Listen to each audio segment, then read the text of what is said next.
To meet modern consumer expectations, supply chains rely on constant kinetic motion. A common professional misconception treats the buildings at the center of these networks as passive boxes, cost centers where goods sit and gather dust.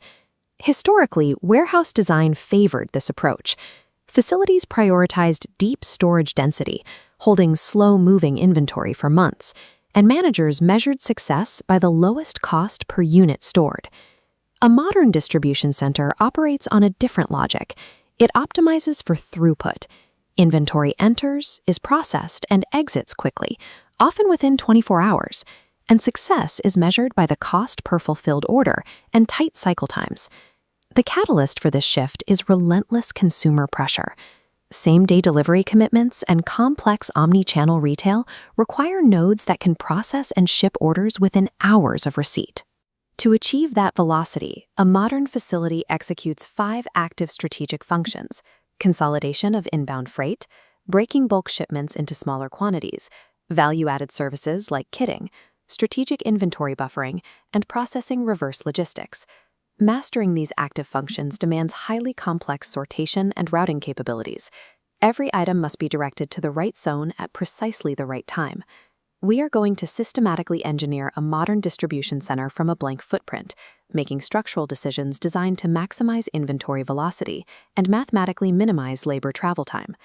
Operating at this level requires moving past the old storage mindset and adopting a strict, mathematical throughput mindset.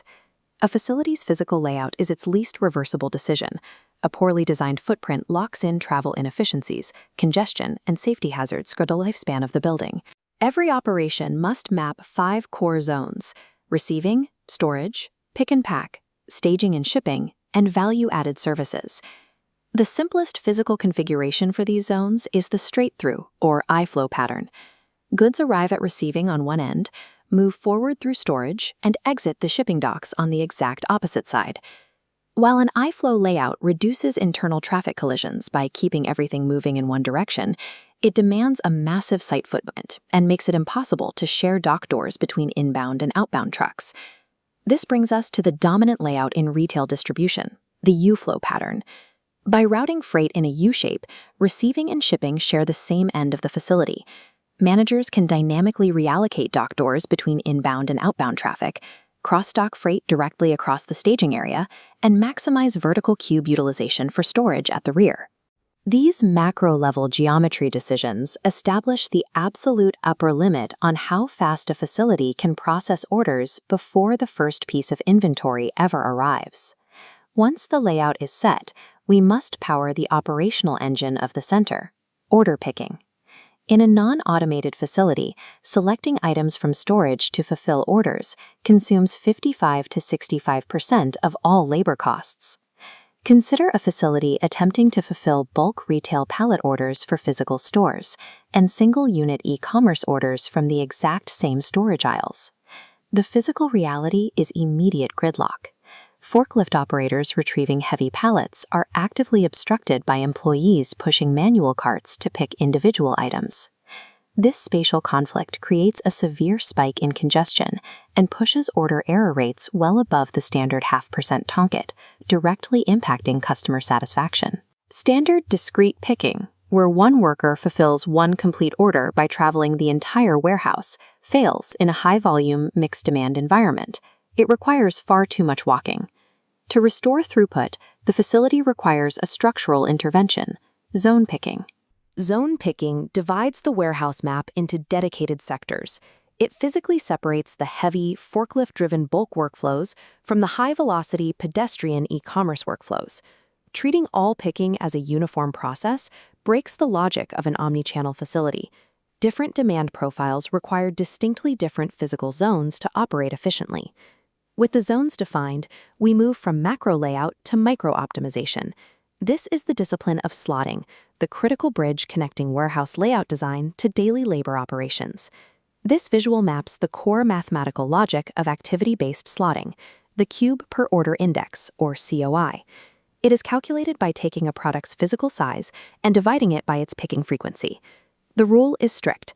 SKUs with the lowest COI values, the smallest items ordered most often, must be assigned the most accessible physical locations in the pick zone. This leads directly to the most important ergonomic concept in slotting, the golden zone. The golden zone is the vertical space between knee and shoulder height.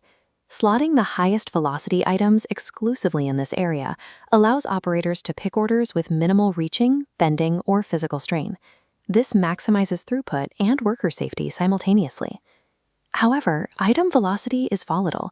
Seasonality and promotions cause demand to fluctuate, meaning slotting must be a continuous, data-driven process, constantly updated by the warehouse management system. Slotting is an active algorithm. It guarantees that a facility's labor budget is spent picking inventory, rather than paying employees to walk miles searching for it. To test the strength of this engineered model, we have to apply severe operational constraints, where standard ambient warehouse logic completely breaks down. Consider what happens when inventory dwell time must be mathematically reduced to 0. This requires a strategy called cross-docking. Cross-docking eliminates the put-away and storage cycles entirely. Inbound freight is transferred directly across the dock to outbound vehicles, typically in under 4 hours. Executing this requires perfect preconditions, flawless advanced ship notices, freight pre-sorted for final destinations, and highly synchronized carrier schedules. If the timing fails, the product sits, and the system collapses. A second extreme constraint is temperature control, specifically within the pharmaceutical and grocery cold chains. The financial penalties in the cold chain are massive. These facilities cost 3 to 5 times more per square meter to build, and active refrigeration equipment consumes up to 25% of total operating costs. Furthermore, labor productivity drops significantly in a frozen environment. The harsh temperatures and mandatory personal protective equipment severely restrict worker movement and picking speed.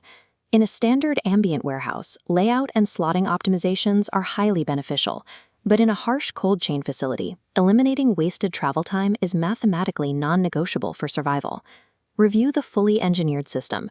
We have mapped the efficient U-flow layout, isolated conflicting workflows with zone picking, and mathematically slotted high-velocity goods into the golden zone. These precise engineering decisions, from dock door placement to pick path logic, directly dictate a company's service level, its baseline labor costs, and its resilience to demand shocks. Companies that treat their facilities as active variables to be continuously engineered gain structural advantages over competitors who delay upgrades and accept physical inefficiencies. When every single square meter and every routing algorithm align, the result is a perfectly optimized throughput machine. A modern distribution center functions as a highly calibrated engine where spatial geometry directly drives competitive advantage.